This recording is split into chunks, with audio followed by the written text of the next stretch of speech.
Deməli dostlar, isbat sualı paylaşacağam. Bu isbat sualı nədir? Deyir ki, mərkəzi O nöqtəsində olan çevrəyə onun xaricindən götürülmüş C nöqtəsindən CA və CY kəsənləri çəkilmişdir. CD və AO bir-birinə bərabər olarsa, yəni mən bura bir A desəm,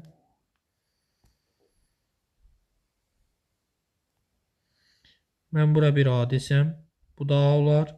Onda radius olduğuna görə bu da A olacaq, bu da A olacaq. Baxın, mən bunu birləşdirirəm.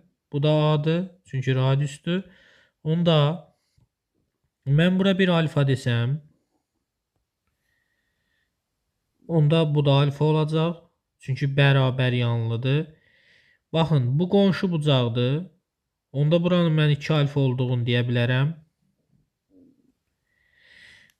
Bircə dəqiqə.